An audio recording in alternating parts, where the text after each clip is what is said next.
不知道大家最近有没有听过硅谷的新段子？抄袭的是江南皮革厂的神曲啊！加州硅谷，S-Very-B 倒闭了。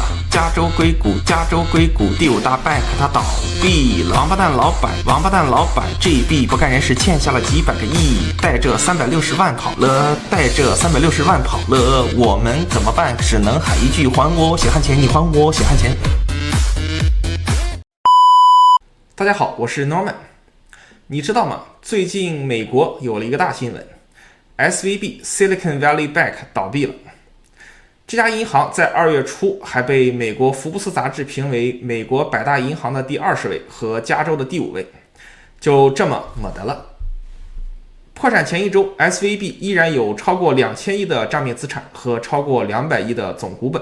这样一家巨无霸级别的硅谷标志性银行究竟是怎么突然间就没得了呢？今天换换口味，听 Norman 讲一讲最近金融圈都发生了什么，这些事件给身处投资环境中的我们又会带来哪些启示呢？第一点，起因。事情的伏笔其实并不是今年，而是3-4年之前。SVB 从它上个世纪起家开始，就是针对硅谷的高新技术科技公司主打友好牌的这么一家银行。也是因为对这些初创企业非常友好， SVB 也吸到了很多硅谷的初创公司的客户群。2019年金融市场一直在不断的 QE 量化宽松撒钱， SVB 的很多客户也借此融到了 ABCD 和 SBVC 轮，多了很多现金，很多公司也选择把钱放在 SVB 这家银行里。这样 SVB 自己的资产负债表也从19年到21年之间暴涨了接近3倍，从700多亿涨到了2100多亿。这件事是好事吗？是也不是。这个时候 SVB 其实已经犯了第一个严重的错误， Don't bite more than you can chew， 翻译成中文就是步子太大了，容易扯到那啥。一下子有了这么多存款， SVB 是要付利息的。银行业主要的利润来源就是低息高贷赚这么一个利差，突然间来了1000多个亿躺在账上，放不出去，我就需要给这些钱付利息，银行是会亏钱的。所以 SVB 就把暂时放贷放不出去的钱买成了长期美国国债，想得挺好，这些钱我只需要付 0.5 的利息，而我买美国国债可以收到 1.79 的利息。 SVB 在这个时候犯了第二个严重的错误， unhedged position， 未对冲头寸。 SVB 收到的钱是固定利息，而付出去的钱是浮动利息，它们的风险敞口是不一致的。如果利率发生波动，其实 SVB 的风险是很大的。SVB 持有的资产是美国长期国债，收的利息是 1.79 每年，这意味着在接下来的 N 年中 SVB 都将每年收到 1.79% 的利息。 SVB 持有的主要债务是客户的存款 deposit， 需要付的是浮动利率，按今天的利率 0.5 付当然是很赚的。如果未来利率涨了呢？就比如现在很多时候存款已经能收到 5% 的利息了，这个时候 SVB 还收着 1.79 的利率，就会亏很多钱，而且他们持有的资产美国国债的票面价值也会暴跌很多。这个环节中最 bug 的一点其实是 SVB 并没有怎么做对冲。正经的银行如果风险敞口不一致，他们会买一个 interest rate swap， 也就是利率掉期，把自己的一个固定利率和一个浮动利率变成2个都是固定利率，收固定付固定，稳稳的赚这么一个固定利差。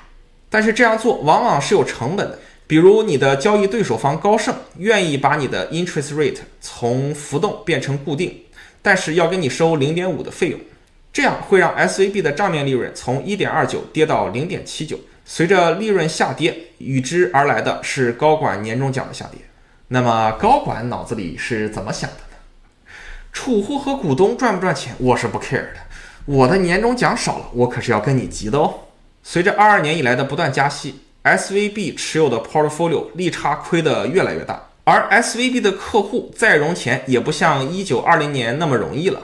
很多初创企业甚至在不断的烧钱，把存在 SVB 的钱慢慢花掉或者取走了，开源节流双萎靡，就造成了 SVB 流动性的枯竭。随着慢慢还不上储户的钱了， SVB 在3月8号发出公告，决定出售 17.5 亿股股票，来想办法筹集资金，完成自己的流动性需求。消息一出，立刻引发了巨大的恐慌，储户们纷纷跑过来挤兑，想把自己的钱从 SVB 取出来。这个时候我们就发现了 SVB 的第3个错误，客户集中且单一。SVB 的客户大多集中在 IT 和科技领域，这是估值比较虚、想象力支撑的一个行业。这些客户的抗风险能力并不强，而且很敏感。这些公司可估价的财产基本上就是存在你 SVB 这边的存款了。SVB 没了，存款没了，不就等于我没了吗？抓紧取出来。如果客户群不是那么单一，而且不只是公司，有一帮老头老太在这边存款，可能 SVB 真的已经挂了，他们还不知道这个消息，根本就不会来这边排队取存款的。储户迅速且一致的行动，进一步加深了 SVB 的流动性危机。第二天，3月9日，周四 ，SVB 的股价就暴跌了60%，来到了106块钱一股。搞笑的是 ，President and CEO Greg Becker 未卜先知一般，在10天前2月27日，以287块4毛2的价格抛售了360万的股票。来到3月10号 ，SVB 的股票就停盘了。SVB 也实质性的进入了破产清算阶段。2. 发展。事件发生之后，我觉得美国政府做出了教科书级别的补救措施，这边真诚的表示佩服啊。SVB 破产之后 ，FDIC 美国联邦存款保险公司就迅速接管了这家银行。FDIC 对25万美元及以下的账户存款是提供保险，也就是说，银行即使破产了 ，FDIC 也会刚性兑付这25万及以下的存款。FDIC 最开始的赔偿方案也是坚决 follow book， 就赔这25万保险公司说好了会赔的部分，除此之外不会浪费纳税人钱去贴补 SVB 高管做出的错误决策。但是 SVB 这家银行是比较特殊的，主要是 to B 的业务，没有什么 to C 的业务，客户群主要是硅谷的科技公司。这也是为什么一旦危机发生，这批客户反应能如此的大，而又那么团结，一起来挤兑。普通散户可没有这个能力。SVB 的主要客户群体存款额度基本上都是几百万、上千万起的，25万可以说根本不够赔。如果这些公司的存款受到了影响的话，那么很多公司会立刻陷入无法兑付日常的账单和员工的工资，立刻停摆。3月10日到12日。周五、周六、周日这3天是最为紧张刺激的3天。相信无论是 SVB 的高管，还是美国政府财政部上下各个级别的人，都在紧张而忙碌的开会。如果 FDIC 真的不在25万之外额外去救助的话，相信硅谷会倒掉一大批企业，这批企业又会连带着其他和他们相关的企业一起倒掉，出现剧烈的连锁反应。这个剧本2008年我们见过。SVB 的破产将是下一个雷曼兄弟银行的破产，随之而来的是股市、房市、债市、利率市场、IT 行业整个的大崩盘，天台已经可以开始排队预定位置了。在极短的时间之内，美国财政部想到了一个两全其美的办法，既不花纳税人的钱，而又不让储户的钱受到损失。如果储户的存款不能动，又不能让纳税人出钱来填坑，就只能让 SVB 的高管、股东和债券持有者来填这个坑了。最终 FDIC 和美国财政部出面做出声明，在周一 SVB 所有的储户就可以如期如数取出自己的所有存款，而不受任何损失。相应的，美联储主席 Powell 也嘤嘤嘤地指出，我们将迅速、充分、详实地检查 SVB 的账目信息。盖盖，你可别再嘤嘤嘤了，再嘤嘤嘤可就不是我们喜欢的盖盖啦。那么受损失的 SVB 的股东有哪些人呢？这边也给大家找了一个比较详细的清单，大家可以看到，股东名单里大头都是基金公司，这批人的抗压能力是非常巨大的。SVB 破产之后，他们损失了多少钱呢？比如第一名的 Vanguard Group Inc. 是投资公司界的巨无霸之一，拥有8万多亿美元的 Asset Under Management， 也就是中国持有美债数量的10倍左右吧。亏18个亿，真的对 Vanguard 来说是九牛一毛，毛毛雨了。而且这18个亿的钱又是 Vanguard 3000万投资人共同持有的，对于有闲钱拿出来投资的人来说，每个人亏60刀问题不大。一顿操作猛如虎下来，美国连同美国金融大船上的各个国家都躲过了2023年的明斯基时刻。3月13号周一，股票市场非常的平稳。3月14号周二，股票市场迎来了一波上涨。真的，整个操作是百年未有之大牛逼操作。未来 SVB 流动性危机缓解之后，这家公司的价值还是很巨大的。FDIC 和美联储可以通过出售 SVB 的股份来拿回当年救急的钱，最终使这笔钱不是由纳税人的钱来承担的。听说特斯拉和推特的马老板也有意向购买这家银行，所以未来 SVB 肯定是可以卖得掉的。3启示：一、保守的魅力。SVB 这家银行企业文化主打一个浪和贪，公司浪，高管贪。你看看他之前招的高管都是什么样的人就知道了。Chief Administrator Officer 首席行政官 CAO Joseph Gentile 早年在安达信工作，就是那个为了利益不走正道给安然做假账的会计师事务所，后来倒闭了。之后在雷曼兄弟做固定资产部的财务，就是那个为了利益不走正道的投行，后来倒闭了。未来周瑟夫的工作履历上将再增加浓墨重彩的一笔 CEO of SVB， 就是那个为了利益不走正道不对风险敞口做对冲的银行，后来倒闭了。周瑟夫未来将是业界名人堂级别的人物，银行界青史留名，华尔街无出其右的金融悍匪，跨越2个世纪身背3大巨头首级的男人。话说高管招的都是这样的人，企业文化怎么能不贪不浪呢？此外 SVB 还公然违反 Basel III 银行业协议。简单说一下什么是 Basel III， 就是国际上大银行通行的一个对自己做风控和监管的条例。SVB 的高管整天不想着怎么好好经营自己的业务，都把时间花在 lobby 美国利益集团上，通过自己的一番操作，使得美国第20大的银行居然被认证成了 Tier 4的小银行。Tier 4的银行是需要参与 Basel III 的监管的，但是又不用那么严格的遵循这个规则。SVB 的年度财报里公然写着，我们在 Liquidity Coverage Ratio LCR 和 Net Stable Funding Ratio NSFR 2个重要的衡量安全属性和流动性的指标上可以不遵守 Basel III 的规定。我拿 SVB 和加拿大5大行之一 BMO 做一个非常简单的对比，大家就可以发现 SVB 这家银行是多么的浪。首先是资产负债表 Balance Sheet 部分，资产 Asset SVB 只持有大约1/3的债权 Loan， 就是 SVB 借给别人的钱，可以收利息的这种，这是银行业普遍意义最优质和最安全的赚利差的资产。SVB 的放贷对象通常是估值比较虚的高新技术公司，抵押物的质量实际上也是相对较差的。BMO 则持有大约50%的 loan， 这些 loan 都是有比较良好的抵押物的，比如加拿大的房地产，安全系数可以说是高了一个级别的。从2019年到2021年 SVB 的账面总资产从710亿暴涨到了2113亿，涨了接近200%，而 BMO 只温和的从8522亿涨到了9882亿，涨了16%。SVB 的扩张速度太快，也给自己的垮台埋下了伏笔。债务 liability 方面 SVB 有82%的储户存款 total deposit， 这些钱是银行欠储户的钱，储户可以随时取走，而且 SVB 的储户数量又少，类型又集中，遇到危机都来取款挤兑的风险也会更高。BMO 只有68%的储户存款，而且储户非常分散，不容易形成集中的挤兑。说到这里，我默默地打开了我 BMO 的银行账户，发现上面有2000多刀呢。如果 BMO 真的出现了财务危机，我可是要来挤兑的哦。啪了吧，好。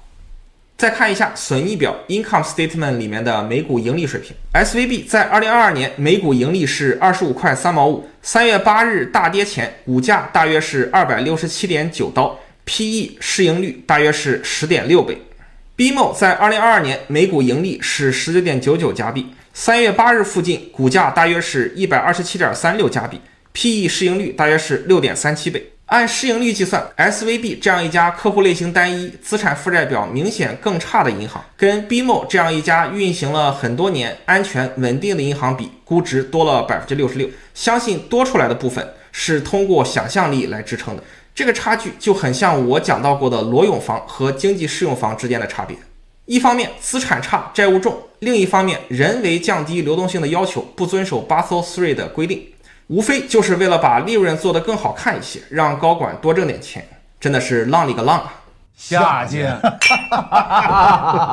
第二点启发，感恩加拿大稳定的银行体系，尤其是中产阶级更加应该感谢加拿大稳定的银行体系。从数量上讲，加拿大只有35家银行，而且绝大部分银行是 too big to fail 的，大而倒不了的。美国则有72000多家银行，其中只有4200多家银行是 FDIC 保险存款保的银行。这也是为什么2008年金融危机来的时候，美国犯了难，哪些银行该救，哪些银行不该救，这是一个艰难的抉择。对加拿大来说，这个抉择就简单多了，一共没有多少家银行，都救就好了嘛。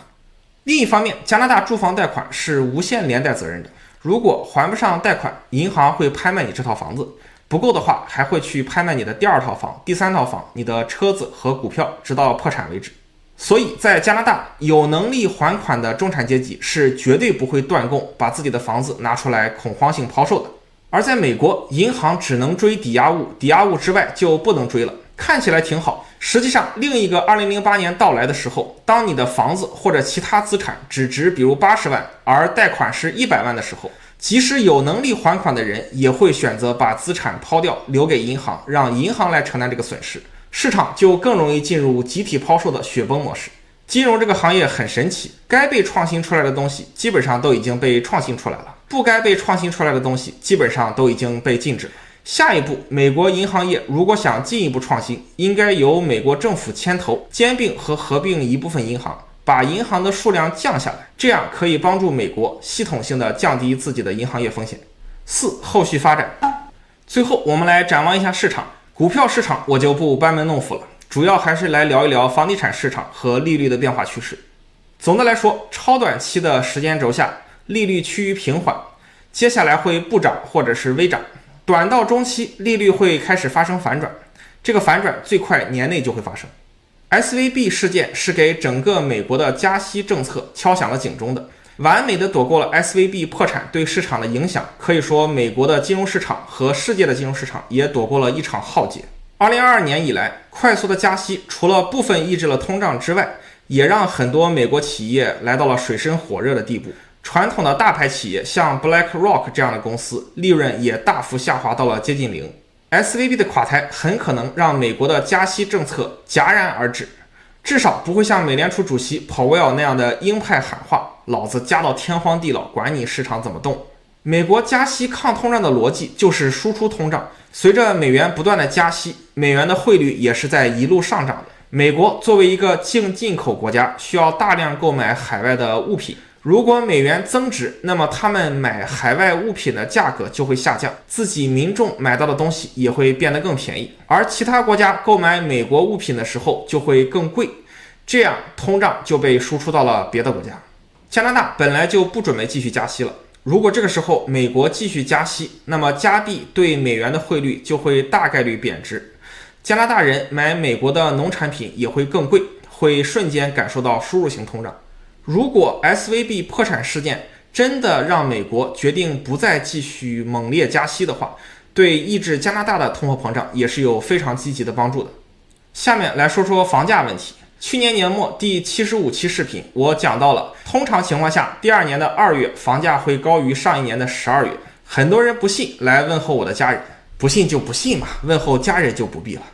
果不其然，今年2月的多伦多房地产市场又遵循了这个传统，从去年12月的105万涨到了今年2月的109.5万，上涨了 4.3%， 这一波又被我装到了。